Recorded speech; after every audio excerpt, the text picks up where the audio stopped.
And for more on this, we're joined by Dr. Eran Lerman, the Vice President of the Jerusalem Institute for Strategy and Security. Good morning, and thanks for joining. Morning, yeah. So, what do you make of these strikes in Syria, and what were the targets?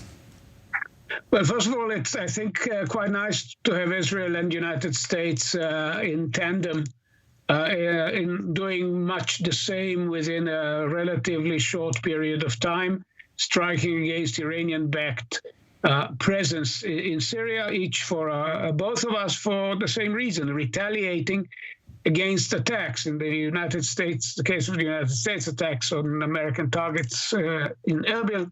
In our case, apparently, of course, the government of Israel never owns up to any specific action, but it does tell the world that we have a policy of action. And this is in response to the attack on the Helios Ray.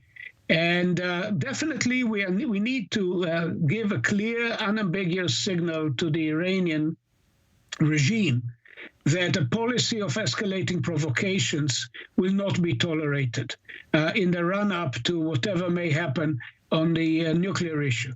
The Iranians are trying to raise the level of tension, and we are trying to tell them that there will be a cost to that. And you mentioned also the United States there responding to those attacks in Iraq. Do you think there's any type of coordination here in policy between Israel and the United States, or regarding these attacks? Are the intelligence apparatuses in contact about them?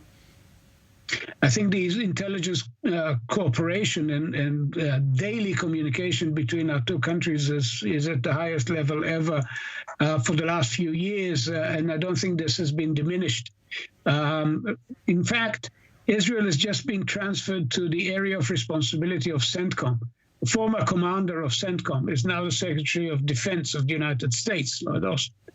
And so, and he has no learning curve as to the issues here. He was immersed in the challenge, in helping America's ally face the Iranian challenge for years.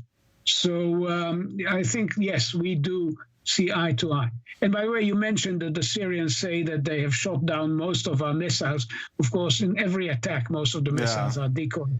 That's an elegant way of trying to calm down their people and explain the mysterious fact that Syria never retaliates. Syria never retaliates because they have every reason to understand what would be the consequences of retaliation. Yeah, again, that's based on, of course, the report from the Syrian news.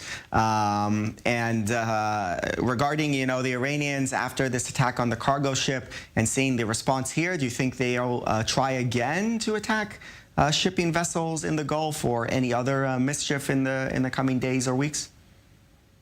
Well, we have to bear in mind that they have an interest in raising tensions. They have an interest of generating a sense of crisis that would force the hands of America and the West to come back to the negotiating table on Iranian terms rather than on American terms.